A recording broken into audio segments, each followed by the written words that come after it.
2026 চনৰ বিধানসভা নিৰ্বাচনৰ ভোট গ্ৰহণৰ মাজত মাত্ৰ কেইটামান ঘণ্টা বাকী আছে। অহা কাইলৈ অৰ্থাৎ 9 এপ্ৰিল তাৰিখে যি নিজ নিজ সমষ্টিসমূহত ভোটাৰসকল ভোটদান সাব্যস্ত কৰিব আৰু ইতিমধ্যে জিলা প্ৰশাসনে যাৱতীয় ব্যৱস্থা গ্ৰহণ কৰিছে আৰু আৰক্ষী প্ৰশাসনে ইতিমধ্যে যাৱতীয় ব্যৱস্থা গ্ৰহণ কৰিছে।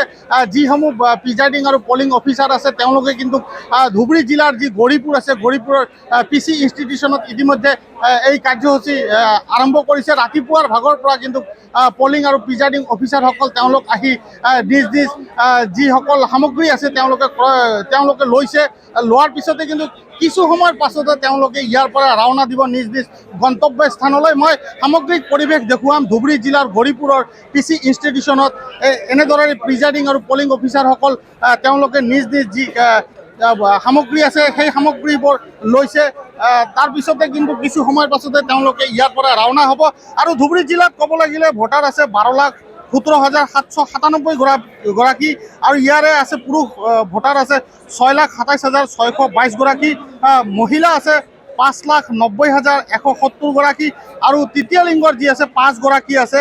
আৰু এই 12,17,797 যি গৰাকী ভোটাৰ্ছ আছে তেওঁলোকে কিন্তু ভাগ্য নিৰ্ণয় কৰিব। ধুবুৰীৰ যি প্ৰতিদ্বন্দ্বী কৰিবলৈ 33 গৰাকীকৈ প্ৰতিদ্বন্দ্বিতা কৰিব। তেওঁলোকে কিন্তু যি 12,17,797 গৰাকী যি ভোটাৰ আছে তেওঁলোকৰ ভাগ্য নিৰ্ণয় কৰিব।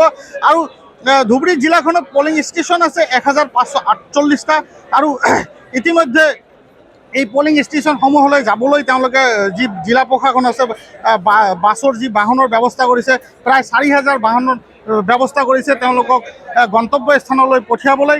আৰু যন্ত্ৰচালিত নাওৰে যিহেতু ধুবুৰী জিলাখন চৰাঞ্চল আছে, চৰাঞ্চলত যি পলিং আৰু প্ৰিজাইডিং অফিচাৰসকল তেওঁলোকে যে যাব তাৰ কাৰণেও যাৱতীয় ব্যৱস্থা কৰিছে। তাৰ কাৰণে ইঞ্জিন চালিত নাও প্ৰায় 4,000 ইঞ্জিন চালিত নাও প্ৰায় 200 তেওঁলোকে যোগাৰ কৰিছে ইতিমধ্যে।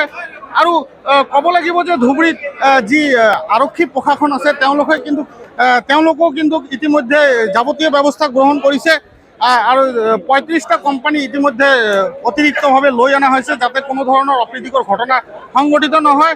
আৰু বিশেষকৈ মহিলাৰ কাৰণে 26টা পলিং ষ্টেচন ইতিমধ্যে জিলা প্ৰশাসনে সাজু কৰিছে। নিৰ্বাচনী যি বিষয়াসকল আছে তেওঁলোকে সাজু কৰিছে। আৰু যিহেতু ধুবুৰী জিলাখন ভাৰত বাংলাদেশ সীমান্তৱৰ্তী অঞ্চল তাৰ বাবে কিন্তু স্পৰ্শকাতৰ যি আছে সেই প্ৰায় 200 আছে আৰু ক্ৰিটিকেল যি আছে প্ৰায় 608টা আছে স্থান আছে। আৰু মই কিছু কথা জানিবলৈ যত্ন কৰিম ইয়াতে যিসকল প্ৰিজাইডিং আৰু পলিং অফিচাৰসকল আছে। দাদা আপোনাৰ ওচৰলৈ আহিছে, কি ক'ব? যিহেতু ৰাতিপুৱা ভাগৰ পৰা আপোনালোকে ইতিমধ্যে ৰেডি হৈছে গন্তব্য স্থানলৈ যাবলৈ, কি ক'ব? আমাৰ ইয়াতে বহুত প্ৰব্লেম হৈছে, মানে মেটেৰিয়েল ডিষ্ট্ৰিবিউশ্যনত অলপ প্ৰব্লেম হৈছে। আমি 2 ঘণ্টা মানৰ ৰখি আছোঁ যে এইটো আপোনাৰ চিৰিয়েল হিচাপত দিয়া নাই। এজন কৰি মোটামুটি 5জন মান আমি বহি আছিলোঁ, আধা ঘণ্টা 2 ঘণ্টা 3 ঘণ্টামান হৈ গ'ল। লাষ্ট খালি পালোঁ 3 ঘণ্টা পিছত মেটেৰিয়েলবিলাক পালোঁ আমি। এতিয়া আপোনালোকে কিহেৰে যাব? এতিয়া আমি ইয়াৰ পৰা নৌকাৰে যাম, নৌকাৰে পৰা তাৰপিছত ইয়াৰ পৰা গাড়ীত যাম, তাৰপিছত নৌকাতে যাম। কোন জেগা পৰিছে? এতিয়া বিশিং জৰুৱা দামাদাৰ পাৰা। মানে ইয়াৰ পৰা আপোনালোকে বাছেৰে গৈ বোটেৰে যাব? বাছেৰে গৈ পেলাই আৰু বোট দি যাম। কিমানজন আছে আপোনালোকৰ? আমি ইয়াতে 4জন আছোঁ। আৰক্ষীকো দিছে আপোনালোকৰ লগত? আৰক্ষী 2জন দিছে। ঠিক আছে, ধন্যবাদ জনাইছোঁ।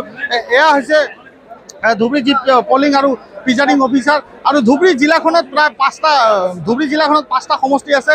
ধুবুৰী, গৌৰীপুৰ, গোলকগঞ্জ, বিলাসীপাৰা আৰু বিশিং জৰুৱা যি অঞ্চল আছে সেই অঞ্চলসমূহলৈ কিন্তু যাবলৈ হ'লে কিন্তু নাওৰে যাব লাগে। ইয়াৰ পৰা তেওঁলোকে বাছেৰে যাব।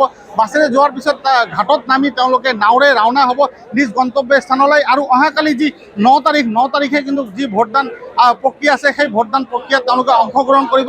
আৰু এগৰাকী লোক আছে তেওঁৰ পৰাও কিছু কথা জানিবলৈ যত্ন কৰিম। দাদা আপোনালোকক ক'ত দিছে?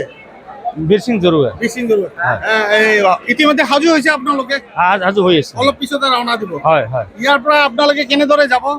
আমি নাও পাৰ হ'ম, নাৱৰ পাৰ হৈ এইফালে কি ব্যৱস্থা আছে? ঠিক আছে, ধন্যবাদ জনাইছোঁ। আৰু এটা কথা ক'ব লাগিব যে ধুবুৰী যিহেতু ভাৰত বাংলাদেশ সীমান্তৱৰ্তী অঞ্চল, সেই সীমান্তৱৰ্তী অঞ্চললৈ যাবলৈ হ'লে কিন্তু বহুত দূৰণিবতীয়া ৰাস্তা, যিহেতু বাছেৰে তেওঁলোকে যাব। আৰু লগত কিন্তু আৰক্ষীৰ যি লোকসকল আছে তেওঁলোকৰ নিৰাপত্তাৰ কাৰণে তেওঁলোককো ব্যৱস্থা কৰা হৈছে। মই সামগ্ৰিক পৰিৱেশ দেখুৱালৈ এয়া হৈছে ধুবুৰী জিলাৰ যি 5টা সমষ্টি আছে এই 5টা সমষ্টিৰ কাৰণে তেওঁলোকে যাৱতীয় ব্যৱস্থা কৰিছে। ধুবুৰী জিলাৰ গৌৰীপুৰৰ যি PC ইনষ্টিটিউশ্যন আছে, PC ইনষ্টিটিউশ্যনত ৰাতিপুৱাৰ ভাগৰ পৰা কিন্তু পলিং আৰু প্ৰিজাইডিং অফিচাৰসকল তেওঁলোকৰ নিজ নিজ সামগ্ৰী লোৱাত ব্যস্ত হৈ পৰিছে আৰু কিছু সময়ৰ পাছতে তেওঁলোকে ইয়াৰ পৰা নিজ নিজ গন্তব্য স্থানলৈ ৰাওনা হ'ব।